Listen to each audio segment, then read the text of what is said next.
தமிழகத்தில் இறுதி வாக்காளர் பட்டியலை தலைமை தேர்தல் அதிகாரி அர்ச்சனா பட்நாயக் வெளியிட்டார். மொத்த வாக்காளர்கள் எண்ணிக்கை 5,67,07,380 உள்ளது. ஆண் வாக்காளர்கள் 2,77,38,925 பேர். பெண் வாக்காளர்கள் 2,89,60,838 பேர் உள்ளனர். தமிழகம் முழுவதும் 27,53,793 வாக்காளர் பெயர் புதிதாக சேர்க்கப்பட்டுள்ளது. தமிழகத்தில் மொத்தமாக 74,07,207 வாக்காளர்கள் நீக்கப்பட்டுள்ளதாக அர்ச்சனா பட்நாயக் தெரிவித்தார். பொதுமக்கள் இணையதளம் மூலமாக தங்கள் பெயர் வாக்காளர் பட்டியலில் இருக்கிறதா என்பதை தெரிந்து கொண்டு பெயர் இல்லாதவர்கள் விண்ணப்பிக்கலாம் என்றார்.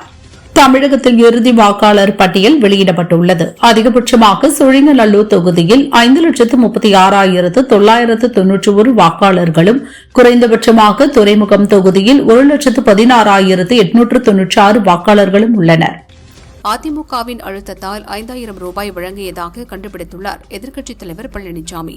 இதிலிருந்தே நாங்கள் சத்தமில்லாமல் நடத்திய சர்ஜிக்கல் ஸ்ட்ரைக் உங்கள் உறக்கத்தை கெடுத்து பெரிய ஹிட் அடித்துள்ளது என முதல்வர் ஸ்டாலின் கூறியுள்ளார். காபி பேஸ்ட் அரசியல் என்பது காலங்காலமாக அதிமுகவின் வாடிக்கை என்பதை தமிழகத்தில் அனைவரும் அறிவார்கள். எங்கள் திமுக பெண்கள் பவர் என்ஜின் முன் உங்க டப்பா என்ஜின் தாக்கு பிடிக்காது என முதல்வர் ஸ்டாலின் கூறியுள்ளார். தமிழகத்தில் பலமுனை போட்டி இருக்கலாம், ஆனால் பலம் பொருந்திய போட்டியாக இல்லை என பலமுனை போட்டி இருக்கிறதா என்ற கேள்விக்கு முதல்வர் ஸ்டாலின் பதிலளித்துள்ளார். தூத்துக்குடி மாவட்டம் முதலூரில் 11ஆம் வகுப்பு மாணவன் ஜீவானந்தம் மீது ஜாதி வெறிகள் சக மாணவர்கள் கொலைவெறி தாக்குதல் நடத்தியுள்ளனர். இதுதான் சமூக நீதியா முதல்வரே? மாணவர்கள் இடையே ஜாதிய வெறி வளர்ந்து நிற்பதற்கு யார் பொறுப்பு என பழனிசாமி கேள்வி எழுப்பியுள்ளார். வேலூர் அகரஞ்சேரியில் நடந்த தாவேகா நிர்வாகிகள் சந்திப்பில் விஜய் பங்கேற்றார். எங்கள் ஓட்டு எங்கள் உரிமை, எங்கள் ஓட்டை யாரும் விலைக்கு வாங்க முடியாது, யாரையும் நம்பி ஏமாற மாட்டோம், எங்கள் ஓட்டு விசில் சின்னத்திற்கு மட்டுமே என விஜய் தலைமையில் அனைவரும் உறுதிமொழி எடுத்துக் கொண்டனர்.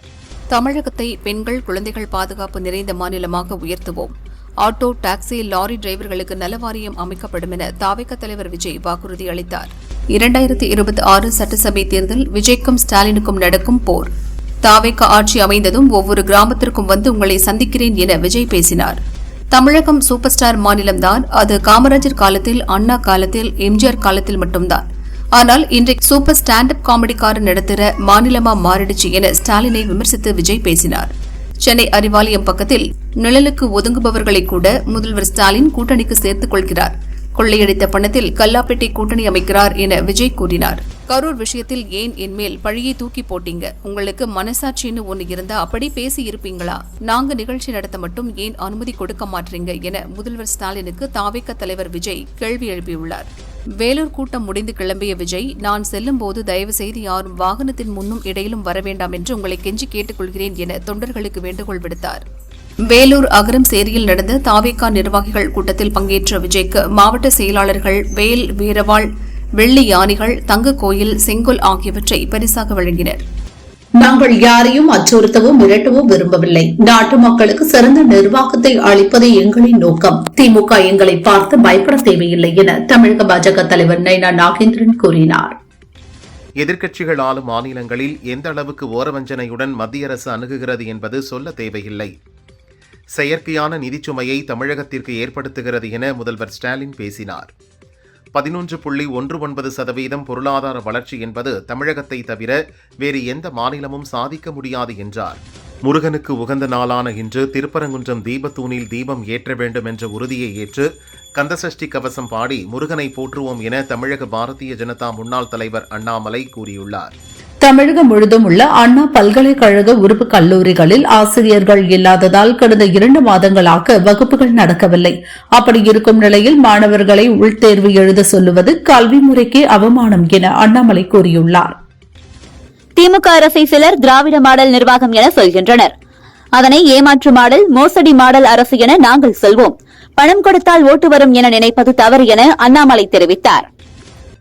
தொகுதி பங்கீடு இன்னும் இறுதியாகவில்லை. ராஜ்யசபா சீட், உள்ளாட்சி தேர்தல் குறித்து கனிமொழியிடம் பேசினோம் என காங்கிரஸ் மேலிட பொறுப்பாளர் கிரிஷ் சோடங்கர் கூறியுள்ளார். தொகுதிகள் ஒதுக்கீடு குறித்த திமுக கூட்டணி பேச்சுவார்த்தையில் எந்த பிரச்சனையும் இல்லை. இது வெற்றி கூட்டணி என செல்வ பெருந்தகை கூறினார். இலங்கை கடற்படை கைது செய்த தமிழக மீனவர்களை விடுவிக்க நடவடிக்கை எடுக்க கோரி வெளியுறவுத்துறை அமைச்சர் ஜெய்சங்கருக்கு முதல்வர் ஸ்டாலின் கடிதம் எழுதியுள்ளார்.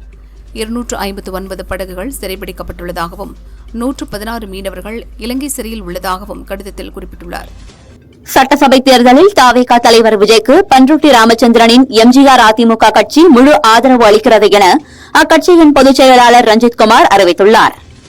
தமிழக முதல்வர் ஸ்டாலினின் கட்டுப்பாட்டில் உள்ள காவல்துறை என்னை பற்றி அவதூறாக பேசிய கரூர் மாவட்ட பாஜக தலைவர் செந்தில்நாதனை கைது செய்யாதது ஏன் என காங்கிரஸ் எம்பி ஜோதிமணி கேள்வி எழுப்பியுள்ளார். மூச்சு திணறல் காரணமாக 20 நாட்களுக்கு மேலாக சிகிச்சை பெற்று வரும் இந்திய கம்யூனிஸ்ட் மூத்த தலைவர் நல்லக்கண்ணு உடல்நிலையில் பின்னடைவு ஏற்பட்டிருப்பதாக ஸ்டான்லி மருத்துவமனை நிர்வாகம் தெரிவித்துள்ளது. ஜனாதிபதி மாளிகையில் காலனித்துவ ஆதிக்கத்தின் அடையாளமாக விளங்கிய எட்வின் லூட்டியன் சிலைக்கு பதிலாக ராஜாஜி என்று அழைக்கப்படும் ஸ்ரீ சி ராஜகோபாலாச்சாரியின் மார்பளவு சிலை நிறுவப்பட்டுள்ளது. ராஜாஜியின் சிலையை திறப்பது காலனி ஆதிக்கத்தின் எஞ்சிய அடையாளங்களை அகற்றுவதில் ஒரு முக்கிய மைல்கல் என்று ராஜாஜி சிலை திறப்பு விழாவில் துணை ஜனாதிபதி சி.பி. ராதாகிருஷ்ணன் கூறினார். தமிழக பாரதிய ஜனதா தேர்தல் பொறுப்பாளர் பியூஷ் கோயல் வரும் பிப்ரவரி 26ஆம் தேதி சென்னை வருகிறார். பாரதிய ஜனதா மாநில தேர்தல் பணிமனை திறப்பு விழாவில் கலந்து கொள்ளும் அவர் அதிமுக பொதுச் செயலாளர் பழனிசாமியையும் சந்திப்பார் என தகவல் வெளியாகியுள்ளது. காப்பி பேஸ்ட் செய்வது திமுக தான். ஜெராக்ஸிற்கு பெயர் போனவர் ஸ்டாலின். அவரது தொழிலை மறக்காமல் நினைவுபடுத்துகிறார் என அதிமுக துணை பொதுச் செயலாளர் கே.பி. முனிசாமி கூறினார். சென்னை அறிவாலயத்தில் திமுகவுடன் மதிமுக தொகுதி பங்கீடு பேச்சுவார்த்தை நடத்தியது. ராஜ்யசபா சீட் குறித்து கோரிக்கை வைத்துள்ளோம். நிச்சயமாக எங்கள் சின்னத்தில் தான் போட்டியிடுவோம் என மதிமுக நிர்வாகிகள் கூறினர். திமுக ஆட்சிக்கு வந்தது முதல் மின்கட்டண உயர்வு உள்ளிட்ட தாக்குதல்களால் 600 ஜவுளி ஆலைகள், 2 லட்சம் விசைத்தறிகள் மூடப்பட்டுள்ளன. ஊழலில் மட்டுமே திளைக்கும் திமுக அரசால் தொழில்துறை சீரழிந்து வருகிறது என அன்புமணி கூறியுள்ளார். திமுக ஆட்சியை பொறுத்தவரை பாரதிய ஜனதா மற்றும் எதிர்க்கட்சியின் குரல் வளை நெரிக்கப்படுகிறது. சட்டசபையில் பேசுவதில் கூட பாதியை கட் செய்து விடுகிறார்கள். திமுக ஒரு பாரபட்சமான அரசு என நெல்லையில் நைனா நாகேந்திரன் பேசியுள்ளார். என்ஜினியரிங் படிப்பில் தமிழ் பாடத்தை கட்டாயமாக்கிய திமுக அந்த பாடத்தை நடத்த தற்காலிக ஆசிரியர்களை கூட இதுவரை நியமிக்கவில்லை. தமிழுக்கு திமுக எந்த அளவுக்கு துரோகம் செய்கிறது? அவர்கள் தமிழை வளர்க்கும் லட்சணம் இதுதானா என அன்புமணி கேள்வி எழுப்பியுள்ளார். தமிழகத்திற்கு இந்தியாவின் வேறு எந்த மாநிலமும் போட்டியில்லை, மற்ற நாடுகள்தான் போட்டி என்று பெருமைப்படும் அளவிற்கு நம் மாநிலத்தை முதல்வர் ஸ்டாலின் உயர்த்தியுள்ளார் என அமைச்சர் டி.ஆர்.பி. ராஜா தெரிவித்துள்ளார். சர்வதேச மகளிர் தினத்தை முன்னிட்டு கோவையில் சாதனை பெண்களை கௌரவிக்கும் விதமாக நடத்தப்பட்ட போட்டிகளில் ஒன்றான கார் ரேஸில் பாரதிய ஜனதா எம்எல்ஏ வானதி காரில் தனது மகனுடன் சீறி பாய்ந்து சென்றது பிற பெண்களை ஊக்கப்படுத்தும் விதமாக இருந்தது. அந்த வீடியோ வைரலாகி வருகிறது. திமுக மக்கள் நீதி மய்யம் இடையே தொகுதி பங்கீடு பேச்சுவார்த்தை இன்று நடைபெறுவதாக இருந்த நிலையில் பிப்ரவரி 27ஆம் தேதிக்கு மாற்றம் செய்யப்பட்டுள்ளது. திமுக அரசு விளம்பரத்தில் கின்னஸ் சாதனை படைத்துள்ளது. எதிர்க்கட்சியின் விமர்சனத்தை தாங்கக்கூடிய பக்குவம் முதல்வர் ஸ்டாலினுக்கு இல்லை என அதிமுக முன்னாள் அமைச்சர் உதயகுமார் கூறினார். தமிழகத்தில் பலமுனை போட்டி இருக்கலாம், ஆனால் பலம் பொருந்திய போட்டியாக இல்லை என பலமுனை போட்டி இருக்கிறதா என்ற கேள்விக்கு முதல்வர் ஸ்டாலின் பதிலளித்துள்ளார். திமுகவில் லஞ்ச ஊழலில் ஈடுபட்ட அனைவரும் திகார் சிறைக்கு செல்வார்கள், அதுதான் நிச்சயம் என பொள்ளாச்சி ஜெயராமன் தெரிவித்தார். தமிழகம் முழுவதும் மாவட்ட வாரியாக இறுதி வாக்காளர்கள் பட்டியல் வெளியானது. voters.eci.gov.in அல்லது electoralsearch.eci.gov.in ஆகிய இணையதளம் மற்றும் தேர்தல் ஆணையத்தின் ECI நெட் ஆப் மூலமாக தங்கள் பெயர் வாக்காளர் பட்டியலில் உள்ளதா என்பதை சரிபார்த்துக் கொள்ளலாம். சட்டசபை தேர்தலில் போட்டியிட திமுகவிடம் 5 இடங்கள் கேட்டுள்ளதாக மாமக தலைவர் ஜவாஹிருல்லா தெரிவித்துள்ளார். இந்த முறையும் உதயசூரியன் சின்னத்தில் போட்டியிட உள்ளோம் என்றார். கருணாநிதி சொன்னது போல் எனது உயரம் எனக்கு தெரியும், அந்த உயரத்தில் இருப்பேன் என இந்தி கூட்டணிக்கு தலைமை தாங்குவீர்களா என்ற கேள்விக்கு முதல்வர் ஸ்டாலின் பதிலளித்தார். நாங்கள் செய்த திட்டங்கள் போல் வேறு எந்த மாநிலமாவது செய்துள்ளதா என டவுன்ஹால் நிகழ்ச்சியில் முதல்வர் ஸ்டாலின் கேள்வி எழுப்பினார். திமுக மனிதநேய மக்கள் கட்சி இடையே தொகுதி பங்கீடு பேச்சுவார்த்தை தொடங்கியது. சென்னை அண்ணா அறிவாலயத்தில் மாமக குழுவுடன் டி.ஆர். பாலு தலைமையிலான திமுக குழுவினர் பேச்சுவார்த்தை நடத்துகின்றனர். மதிமுக, மநீம, மாமகவுடன் தேர்தலுக்கான தொகுதி பங்கீடு பேச்சுவார்த்தையை இன்று திமுக தொடங்குகிறது. சென்னையிலிருந்து வேலூருக்கு காரில் புறப்பட்டு சென்ற விஜயின் வாகனத்தை ராணிப்பேட்டை மாவட்டம் வாலாஜா சுங்கச்சாவடியில் தாவேக்கவினர் சூழ்ந்து கொண்டு மலர் தூவி உற்சாக வரவேற்பு அளித்தனர்.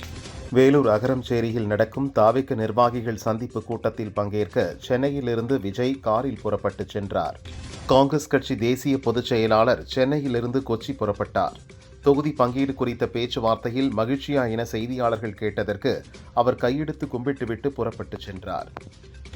முதல்வர் ஸ்டாலினை நேரில் சந்தித்து கே.சி. வேணுகோபால் தொகுதி பங்கீடு குறித்து ஆலோசித்த நிலையில் வரும் 26ஆம் தேதி மார்க்சிஸ்ட், 27ஆம் தேதி சிபிஐ உள்ளிட்ட கட்சிகளுடன் தொகுதி பங்கீடு குறித்து திமுக பேச்சுவார்த்தை நடத்துகிறது.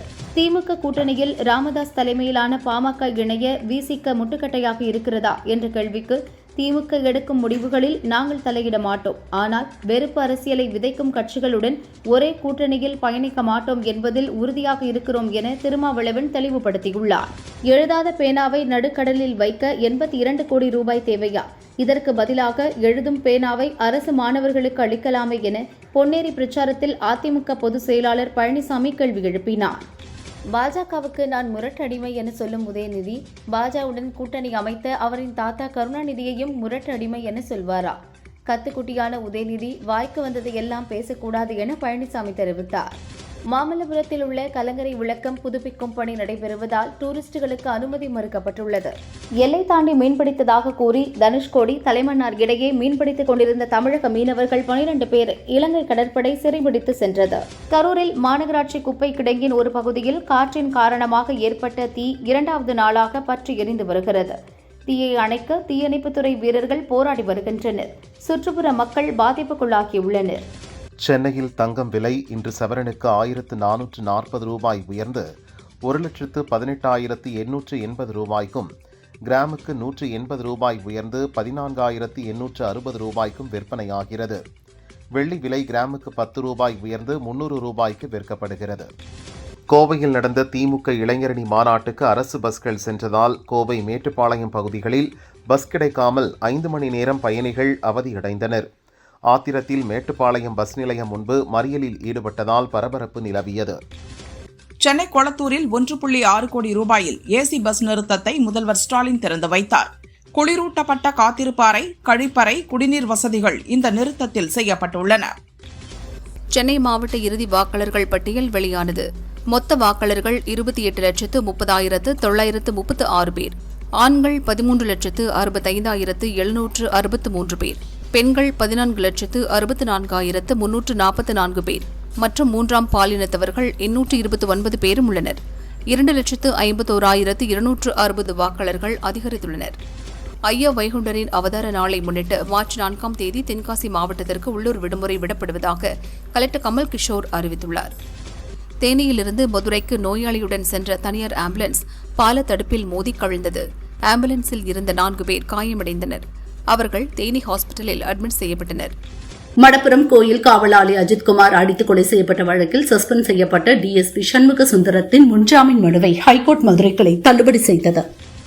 கடலில் சுருக்குமடி வலையை பயன்படுத்த தடை விதிக்கப்பட்டதை எதிர்த்து மீனவர்கள் நலசங்கம் சுப்ரீம் கோர்ட்டில் வழக்கு தொடர்ந்தது. இந்த வழக்கு விசாரணையின் போது சுருக்குமடி வலையை கொண்டு மீன்பிடிக்க அனுமதிக்க முடியாது என கோர்ட்டில் தமிழக அரசு திட்டவட்டமாக தெரிவித்தது.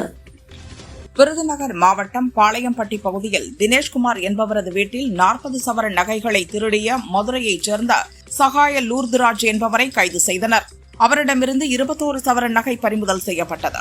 நெல்லை மாவட்டம் முக்கூடல் திமுக கவுன்சிலர் சிந்துஜாவிற்கு மின் திருட்டு தொடர்பாக 55,000 ரூபாய் அபராதம் விதிக்கப்பட்டது. இதுபற்றி மின்வாரியத்திடம் புகார் அளித்ததாக கூறி சண்முகராஜா என்பவரை சிந்துஜாவின் கணவர் முத்துசாமி கடுமையாக தாக்கினார். கரூர் குளித்தலை அருகே கோடங்கிப்பட்டியில் ஈச்சல் லாரியில் தக்காளி பெட்டிகளுக்கிடையே செம்மரம் கடத்திய சம்பவம் பரபரப்பை ஏற்படுத்தியுள்ளது. செம்மரங்களை பறிமுதல் செய்த போலீசார் தொடர் விசாரணையில் ஈடுபட்டுள்ளனர்.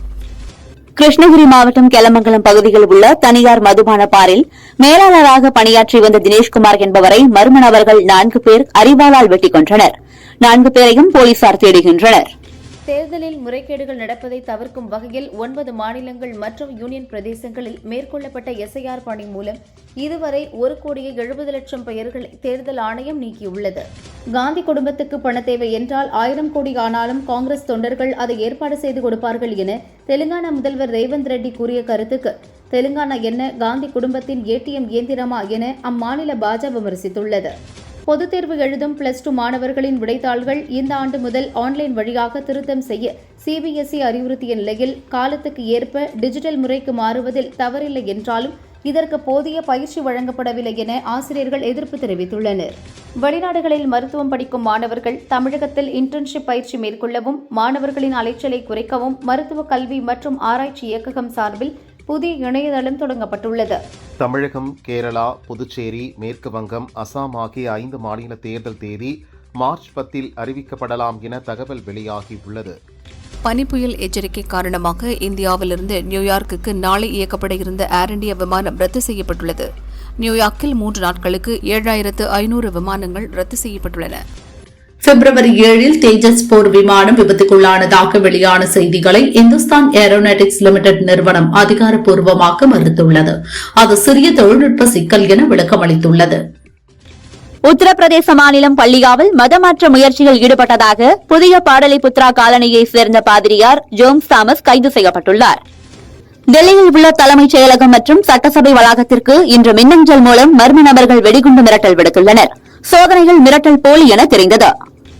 திருவொற்றியூர் தியாகராஜர் சுவாமி கோயிலில் மாசி மாத பிரம்மோற்சவத்தை முன்னிட்டு உமா மகேஸ்வரர் அலங்காரத்தில் சூரிய பிரபை வாகனத்தில் சுவாமி எழுந்தருளி வீதி உலா வந்தார். பக்தர்கள் திரளாக கலந்து கொண்டு தரிசனம் செய்தனர். தேனியில் புதிதாக கட்டப்பட்டுள்ள சூரிய நாராயண பெருமாள் கோயில் கும்பாபிஷேக விழா வெகு விமரிசையாக நடைபெற்றது. திரளான பக்தர்கள் பங்கேற்று சாமி தரிசனம் செய்தனர்.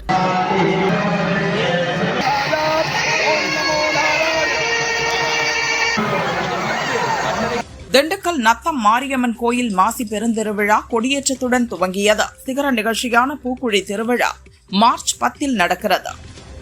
சென்னை திருவொற்றியூர் தியாகராஜ சுவாமி வடிவுடையம்மன் திருக்கோயிலில் மாசி பிரம்மோற்சவ திருவிழாவை முன்னிட்டு திருக்குடைகள் வழங்கும் நிகழ்ச்சி நடைபெற்றது.